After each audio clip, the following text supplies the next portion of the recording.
But if you're stealing electricity, it means then that someone else is in cahoots with you. Isn't that so? Not necessarily?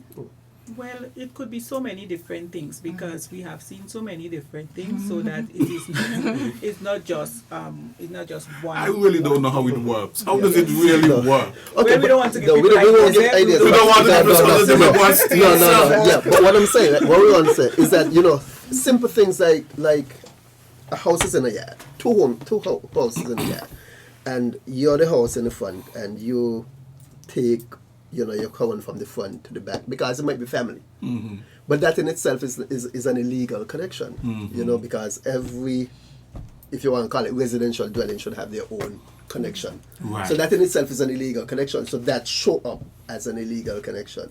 Because the only person who allowed to give electricity to another person is SKELEC. Right. You know, that is just that's simply what the Act states. So that itself is an illegal connection. So even stuff like that we ask persons not to do. Because we have situations, it happens, you know, but even stuff like that we ask persons not to do, like take a drop card, throw it over the fence and them kind of things. But, you know, it is illegal. So those stuff like that is what we now again clamping down on. And as we go around and we install the meters and we see these things, we take little notes, how the guys even call the disconnection code to just disconnect it one time. Right, and as Ms. Williams has said, it's unsafe. Yeah. Yes, but there are other ways of stealing electricity directly from the company. We won't give any scenarios. We won't give any examples. We leave those. You don't want to increase the thieves. We will not be giving examples of those. Now, there has been a lot of talk about renewable energy. Of course, the use of fossil fuels. We're living in a world now where we're speaking about we want to have cleaner energy. We want to have less pollution and so on. And besides, using the resources, the natural resources, which can redound to, cheaper operating costs, cleaner air, and things like that. Now, what is SKELEC's position with respect to renewable energy? It's a road we want to go down on. You know, we realize that it's a wave of the future, and we got to get in kind of early, otherwise we get left behind.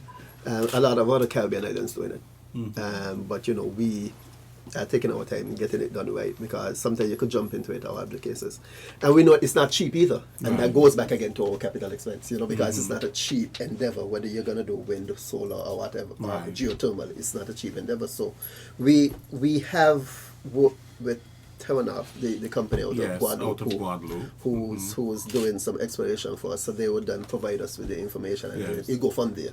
But as it is now, all we have in renewable is our solar farm by the central bank. Right.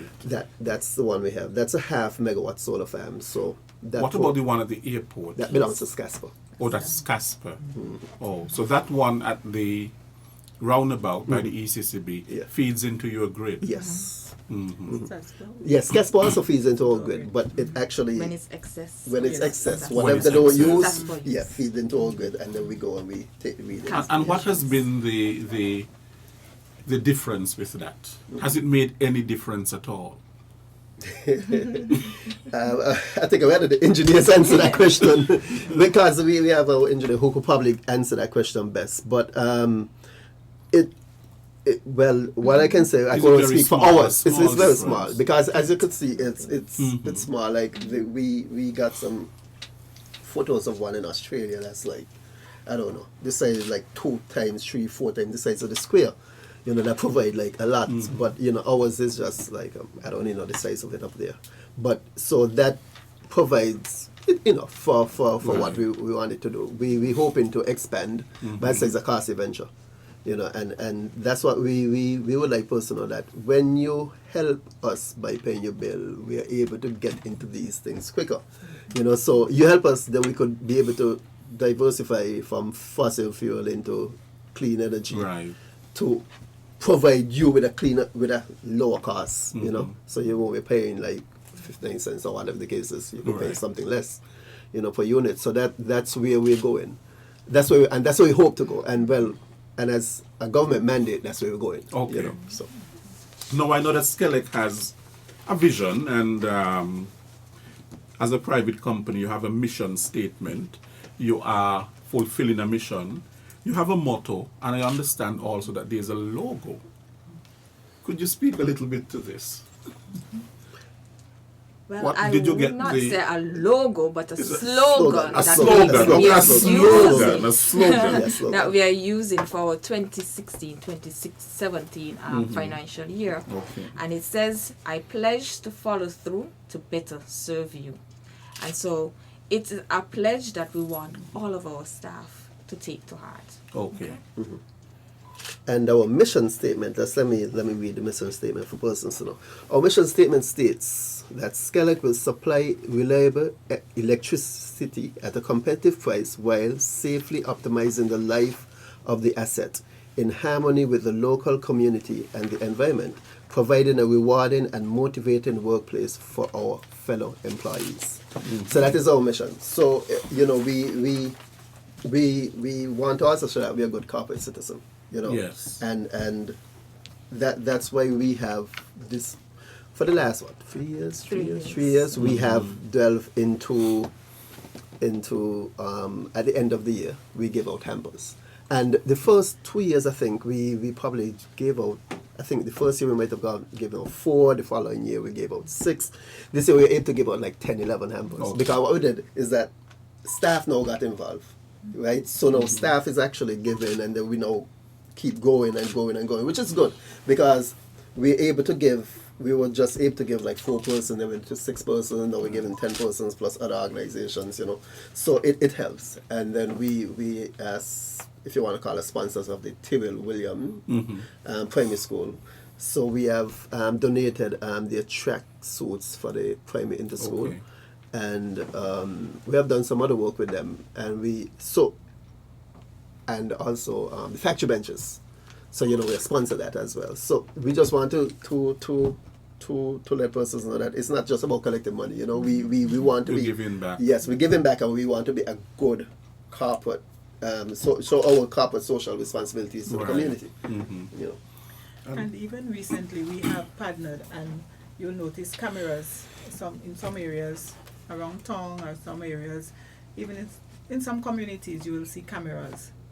And we supply those cameras with electricity so that they can operate. Yes. And those are some of the things that we do give back in a meaningful way to the community. So you're Because giving back in terms of the safety safety, and definitely. the security of Exactly. communities. Exactly. Mhm. Now, in terms of energy saving and safety tips, I know that we are in the hurricane season, and you know we have power lines, and they always pose a problem when you know down lines and so on. What would you have to say to people during this hurricane season? Well, 2 things really. We should always determine that all power lines, all down lines are live. So don't touch it. You know, just call us 600-465 on your mobile phone, or 465 Right. 2030, sorry, regularly. But you know, so always assume that down lines are live. You know, don't keep away, keep far. You know, and also during a storm, it's advisable that you turn off your main switch, because that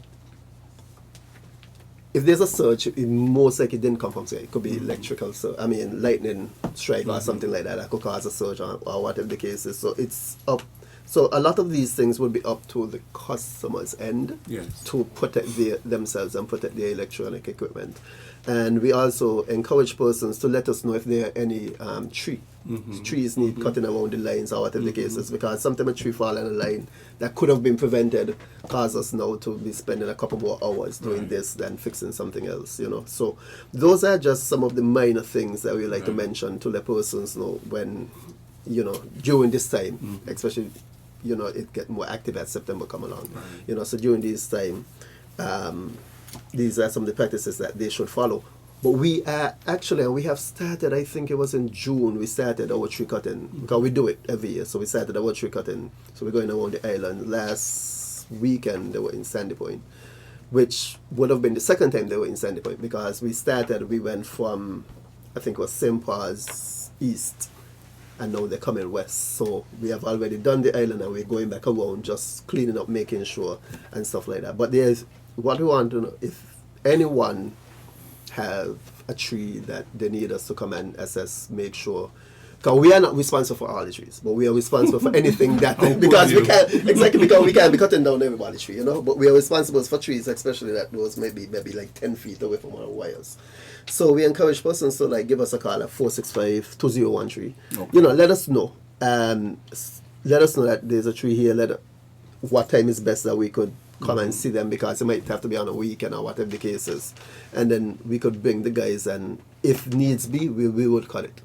You know, but we've had situations whereby persons have had, you know, it's a nice fancy looking tree going in the lines, and we've had to cut it, but it's safety first, because that's all matter is with the guys. Yes. It's gonna be safety first. You know, we would rather cut the tree than for it to fall on our lines and damage other people's homes and stuff like that. So safety first. Right. What about energy saving tips? You know, everyone wants to reduce their bill and, you know, use less energy and that sort of a thing.